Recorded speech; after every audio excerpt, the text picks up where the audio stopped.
Yung kasama mo diyan na pinahayag niya ba? Sino nga si... Bot, kinsa na siya? Yung gwapo, yung gwapo.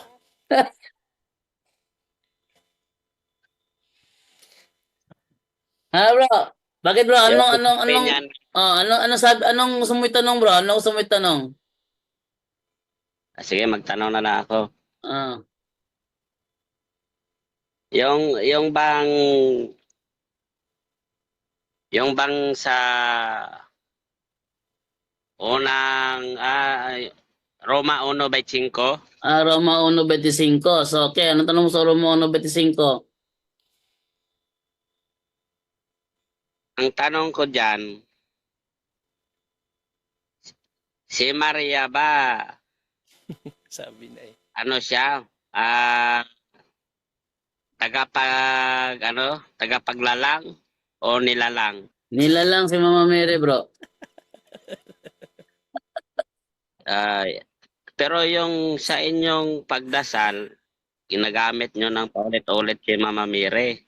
Ang tawag doon, bro, intercession. Intercession ang tawag doon. Intercession of the saint. Pero sa ato pa si Mama Mire, maoy tulay nga makaadto ka ni Kristo. Tama ba? Isa rin yan, bro. Yes. Isa rin yan. Kasi hindi lang naman siya. Yan yung mga saints. Mga friends ni Jesus Christ yon. Tayo nga bro, tayo nga, pwede nga tayong tulay eh. Sila pa kaya? Di ba sa iba reliyon, pag yung kanilang anak na hospital, sabihin sa pastor, Pastor, ipagdasal mo naman yung anak ko. Di ba? Ginagawa niyo tulay yung pastor niyo? Hindi kasi hindi kasi magkahiwalay kapatid ang mga santo, ang simbahan at ang ating Panginoong Jesucristo. Tandaan natin na nagpahayag ating Panginoong Jesucristo, siya ang daan, di ba? I am the way. So ang ating Panginoong Jesucristo, siya ang daan. Ang simbahan niya, daan din yun. Bakit? Siya ang ulo ng kanyang iglesia eh. Ang kanyang iglesia, ang kanyang katawan. So kung ang ulo, daan. Ang katawan, siyempre daan din yun. Daan din yun. Hindi man pwede maghiwalay ang ulo at ang katawan, bro. Hindi man yan manananggal na hiwalay. Wag kasi yung manananggal, sa baywang yung manananggal eh. Pwede. Biwag pala. Dili ta pwede ka pa doon. Ha? Bro, hindi tayo pwede makadiretso sa Panginoon kung hindi sa pamamagitan ni Maria. Ating basahin bro, Hebreo 12:23. Idirekta mo sa ano ba dyan do? Umpisahan mo sa 22 hanggang 24. Kasi pinapalapit tayo sa lahat, sa Diyos, sa mga taong banal at kay Panginoong Jesucristo. Sige. Sige. Ating basahin to, ating paklaro sa kanya. Ha? Sabi sa Hebreo 12:22, sa halip ang nilapitan ninyo ay ang bundok ng Sion at ang lungsod ng Diyos na buhay. Ang Jerusalem sa langit na kinaroroonan ng di mabilang na anghel. Doon pala, pinapalapit din tayo sa anghel. Ang dinaluhan nyo ay masayang pagtitipon ng mga panganay na anak na mga pangalan ay nakatala sa langit. Ang nilapitan ninyo ay ang Diyos. Wait lang muna. Bago ko ituloy. Brother Magwayin, ito ba ginagawa nyo? Nilapitan ninyo ang Diyos? Ito ba ginagawa nyo?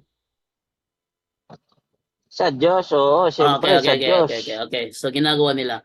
Ang nilapitan ninyo ay ang Diyos na hukom ng lahat at ang mga espiritu ng mga taong ginawang ganap.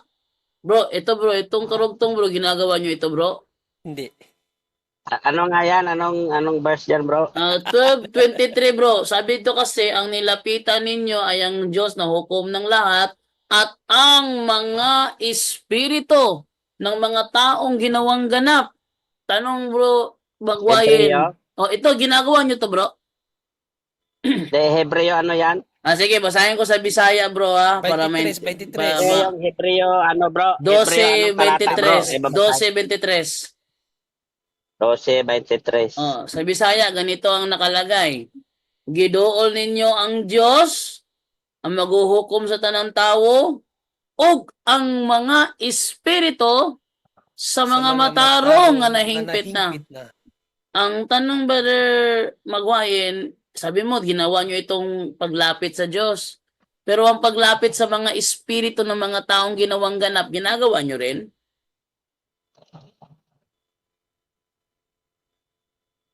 Tapos sa 24, Brother Hindi, Jando, hindi. kanino pa tayo pinapalapit?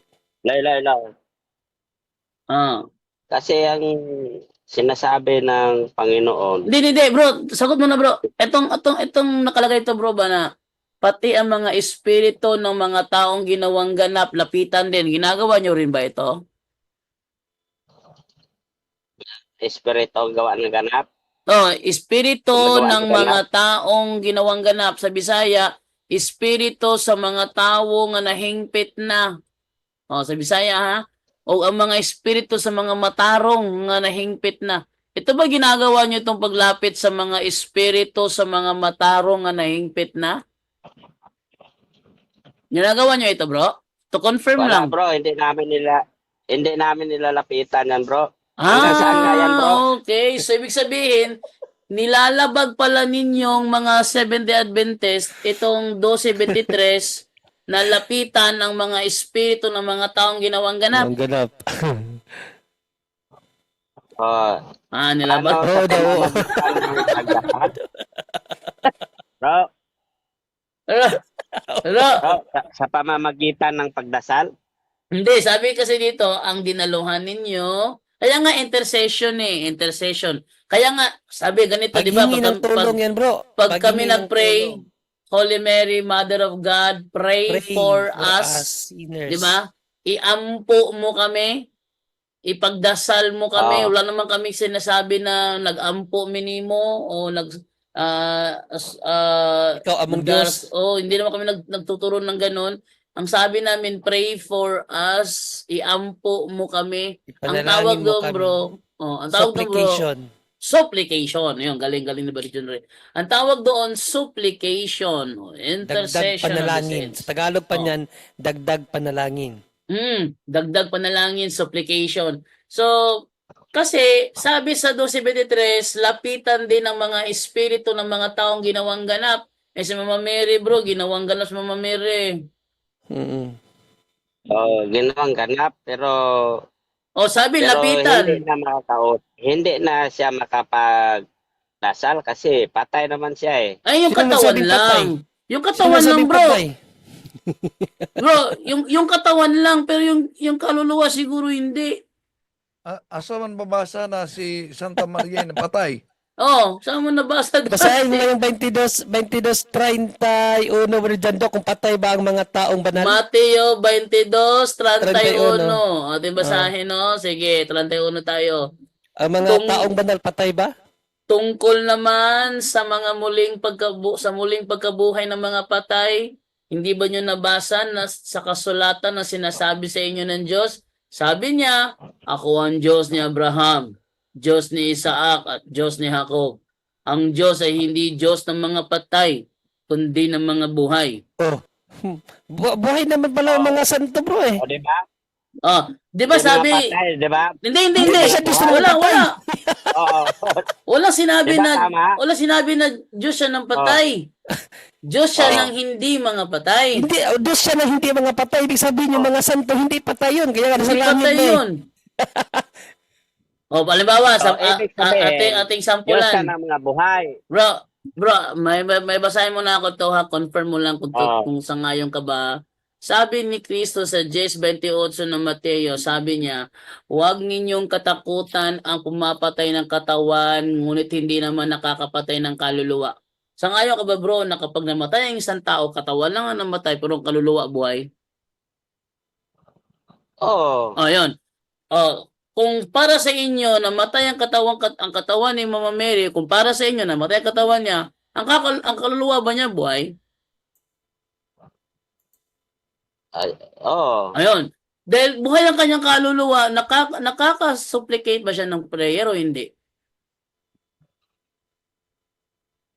Hindi ko alam bro. Pero Hindi, sa mababa- Biblia bro, sa Biblia. Ang patay ba hindi ba pwede magsalita? Hindi ba pwede na humingi ng tulong sa Panginoon yung mga kaluluwa ng mga namatay na? Siguro, pwede. Pero Oh, yun. depende Oh, sa pwede Oo. pala, context. pwede pala. Sa Ayun. 18 Brother Jando ng Episo, basahin mo sa ang Biblia. Okay, Efesos 6:18. 18. Oh, sabi ganito, na magsipanalangin kayo sa espiritu ng lahat ng panalangin at daing sa buong panahon at mangagpuyat sa buong katiyagaan at daing na patungkol sa lahat ng mga banal, mga santo. Agree ka, bro, Yung Maguayen? sinasabi ba diyang yung sinasabi ba diyang espiritu, marami ba yan? Mga banal, oh, na patungkol Yung sa espiritu na lahat sinasabi ng dyan, espiritu ng Diyos, Espiritu Santo yan. Pero sa baba, sa mga banal din. sa Humingi ka ng lahat, daing. sa buong katiyagaan at daing na patungkol sa lahat ng mga banal, mga santos. Patungkol sa lahat ng mga banal. Banal. So, Idalangin sa espiritu. ano yung banal sa Spanish, bro? Oh. Di ba tama, bro? Magdasal tayo sa Panginoon. Yun na nga. Oo, Nagdarasal naman kami ulitin sa mo na, bro. Panginoon na Our Father who art in heaven. Ano ba yun? Panginoon naman yun, di ba? Oh. Oo, Yun. pero yung pagdasal kay Maria, iba yon. Anong iba? Ang sabi ko, Ganito. pakinggan Doon sa mo, bro, anong pangalan niya ba dyan, no? Maguayen. Magwayin, kapatid na Magwayin, doon sa Hebreo 12:23, sangayon ka ba doon na pinapalapit tayo sa mga espiritu ng mga taong ginawang ganap? Sangayon ka o hindi ka sangayon? Hindi ko pa nabasa eh. 23 yun, oh. Sige, basahin mo, tapos itatanong ko ikaw sa'yo. magbasa sa Bible mo. Basahin ko. Ikaw magbasa sa Bible mo. Tapos tatanungin kita. Sa pangkalahatang pulong at iglesia ng mga panganay na Ayusin mo ayusin mo yung pagbasa. sa pangkalahatang pulong at iglesia ng mga panganay na nangatatala sa langit at sa Diyos na hukom ng lahat at mga espiritu ng mga taong ganap na pinasakdal. Yun. At Espiritu. kay Jesus, saglit lang. At kay Jesus na tagapamagitan ng bagong tipan at tugong pangwisik na nagsasalita ng lalong mabuti kaysa dugo ni Abel. 24 lang ba? Ang konteksto kasi niyan, pinapalapit tayo sa Diyos ng hukom, sa espiritu ng mga banal at sa ating Panginoong Jesucristo. So, dito ako sa unang tanong. Sa sinabi dyan na lumapit kayo sa Diyos na hukom, paano mo nilalapitan ang Diyos na hukom? Sagot, Brother Maguayen. Wala namang nakasulat dito, bro, na pinapalapit tayo sa mga... Nilapitan niya. Nasabi dyan, nilapitan. Wag mong patuloy magbasa kasi mayroon yan. Ating basahin sa 23. Ito. Sa pangkalahatang pulong at iglesia ng mga pangalan ng natatala sa langit at sa Diyos ng hukom ng lahat at mga espiritu sa magandang balita Biblia. 22? Sige. Hindi pa mabasa dyan? Sa 22. Walang sinabing palapitin tayo eh. Anong wala sa 22? Datapwat, 22 bro. Datapwat nagsilapit kayo. Ayan nagsilapit kayo sa bundok ng Sion at sa bayan ng Diyos na buhay, ang Jerusalem sa kalangitan, at sa mga anghel na di mabilang, na hukbo ng mga anghel. Pati sa anghel, palapit ka sa anghel eh. Sa pangkalahatang pulong at iglesia ng mga pangalan na nangatatala sa langit at sa Diyos na hukom ng lahat at sa mga espiritu ng mga taong ganap na pinasakdal sa atin. Tanong bro. Pinapalapit tayo sa anghel. Pinapalapit o hindi? Pinapalapit tayo sa Diyos, pinapalapit tayo sa mga espiritu ng mga tao na ginaganap. Diyos na buhay. Bro. Buhay, bro, hindi patay. Bro, hindi lang. Ito mga espiritu ng mga taong ganap, bro. Buhay to patay. Buhay eh. Hindi. Espiritu ng mga taong ganap na pinasakdal. Ibig sabihin, ano na, gi-perfect na. Gi-perfect na. Oh, espiritu ng mga taong ganap na pinasakdal. Ano yan? Espiritu ba yan ng taong namatay na o hindi? Espiritu to taong namatay na. Ayun. So, ang sabi to, palapitin o hindi? Wala sinabing Eh, palapitin. binasa ko Ano na yun, nga. sa 22? Balikan ko. Nagsilapit Bro, lang eh. bro, Nagsilapit bro, lang. eto ha, ulitin ko basa 22 ha. Tingnan mo Nagsilapit ka. ha. Past tense na nga eh. Nagsilapit Oh, kayo. nagsilapit, past tense to eh. Ulitin ko ha. Oh. Datapwat nagsilapit kayo sa bundok ng Sion. At sa bayan ng Diyos na buhay, ang Jerusalem sa kalangitan. At sa mga di mabilang na hukbo ng mga anghel sa pangkalahatang pulong. At iglesia ng mga panganay na nangatatala sa langit. At sa Diyos na hukom ng lahat. At mga espiritu ng mga taong ganap na pinasakdal. Tanong, Malinaw hindi eh. ba kasali sa lalapitan ang mga espiritu ng mga taong ganap na pinasakdal o kasali? Kasali siya. Ayun, pero kasali, hindi kasali. ito, bro. So, ang tanong ni Brother Pero Junry hindi ngayon, ito, eh. ang tanong ni Brother Junry ngayon, paano nyo ginagawa ang Ang paglapit sa mga paglapit taong sa ganap mga na pinasakdal? espiritu ng mga taong ganap na pinasakdal? Paano nyo ginagawa yan sa inyo? Sa amin kasi, intercession, supplication. E sa inyo, paano nyo ginagawa yan? Wala, hindi kami dito, bro. Wala. Ah. Hindi pala kayo biblical. Hindi pala Hindi kayo, pala kayo biblical, bro. bro, wait lang. So, tinatanggap niya ngayon din nila ginagawa ito. Okay, Brother Kasi Magwayen. wala namang inutos dito eh. Ano Hindi na? magsilapit na. Hindi naman inutos na magsilapit kayo. Di ba? Nilapit ngayon ang nilapitan ninyo. Dapat nagsilapit kayo. Datapwat. Ang tanong bro, tinatanggap mo ba na yung paglapit namin sa mga espiritu ng mga taong ganap na pinasakdal nasa Biblia pala? Tanggap mo nasa Biblia yon? Sige, ganito ba dyan, tanong ko sa iyo, bro, dito sa unang Timoteo 2:5, bro, sangayon ka ba dito? Sapagkat may isang Diyos at may isang tagapamagitan sa Diyos at sa mga tao, ang taong si Hesus Kristo Jesus. Sangayon ka dito, ang tagapamagitan si Panginoong Hesus Kristo. Oo, sang-ayon ako. Pero hindi ako Sang-ayon ka. sang-ayon. Sa iba Paano iba siya yung namagitan? sinasabi Paano siya ko. namagitan? Ano siya namagitan daw, Sa bro? langit o dito sa lupa? Namagitan siya sa langit. Okay, Sa salamat. langit daw. Basahin mo yung 2:1, bro, dyan, tanong natin sa Ah? kanya. Basahin mo ang 2:1. Dos uno ng Unang Timoteo. Unang Konteksto lang yan eh. Timoteo 2:1. Kasi namagitan si Panginoong Kristo sa langit. So pwede pala yung mamagitan na sa langit. Basahin mo ang 2:1. Sino ang unang pinapapamagitan dyan? Una-una nga sa lahat ng mga bagay ay iniaaral ko na manaing, manalangin, mamagitan at magpasalamat na patungkol sa lahat ng mga tao. Saan namamagitan itong mga tao na to? Saan namamagitan? Itong mga tao nito, saan ito namamagitan? Paulit nga, bro. Saan daw Aral ni San Pablo, bro. Oh. Aral ni San Pablo, mamagitan din ang lahat ng mga tao. Kasali dyan ang mga santo. Tao yun eh. Kahit sabihin mo nasa langit yun, yun yung sinasabi ni St. Paul doon sa 12:23, nalapitan natin kasi pwede silang mamagitan eh.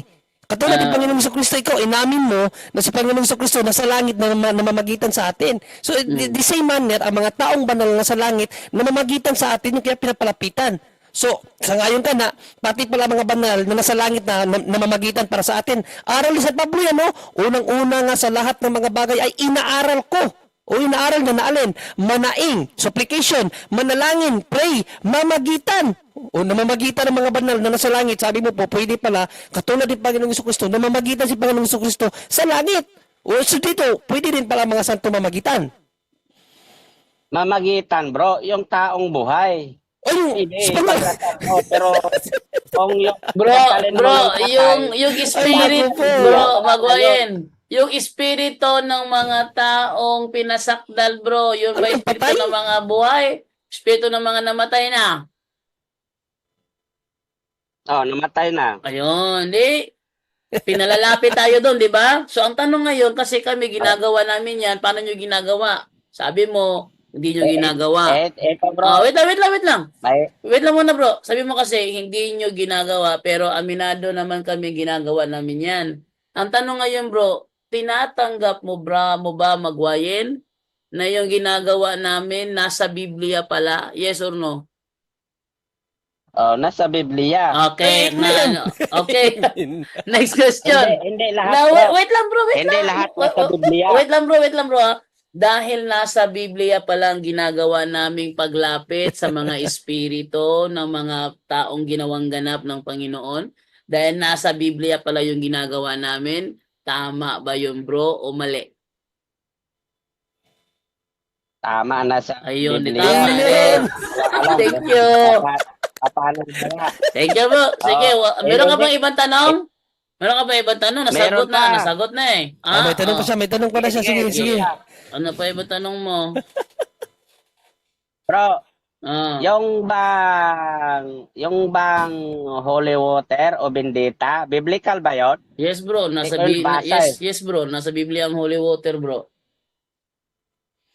Yung holy water dyan sa inyo, sa simbahan, paano nyo yung ginamit yan, bro? Paano namin ginamit? Ginagamit namin yan bro sa pagbi-blessing. Halimbawa, magbi-bless ng bahay, ginagamit siya bro para pag-bless. Yung holy water. Ginagamit pag-bless sa mga patay rin, no? Pero ang ano diyan bro Lahat is mga patay din. pero ang ano diyan bro is meron namang holy water sa Biblia. Sangayon ka doon na may nakasulat ng holy water sa Biblia. Sangayon ka doon? Hindi ko pa nabasa. Pero kung meron, bro. Sangayon mo basa? Numbers 5:17. Numbers 5:17 babasahin natin. Bilang 5:17.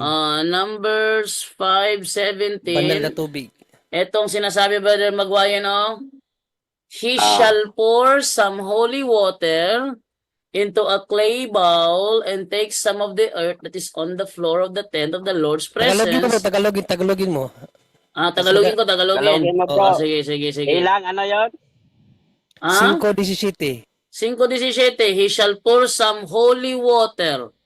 Sa Tagalog, ang pari ay maglalagay ng sagradong tubig sa isang tapayan at hahaluan ng kaunting alikabok mula sa sahig ng tabernakulo.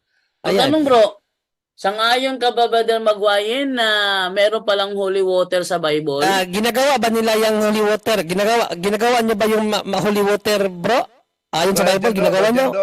Yes, Brother Wendell. Sabi niya, ibasbas ba yan umano sa patay o libing? Pakibasa Numeros 19:18. Numeros 19:18. Sabi ganito, pagkatapos ang isa sa mga itinuturing na malinis ay kukuha ng sanga ng hisopo. Ilulubog ito sa tubig at iwisikan nito ang tolda. Iwisikan. Ang tolda, ang mga kagamitan dito at ang lahat ng nakahawak ng patay. Kalansay o libingan. Ayun. Iwiniwisik talaga sa patay. Iwiniwisik para sa patay. Brother Magwayan. Magwayan, sang-ayon ka ba Magwayan na ang holy water pala nasa Bible?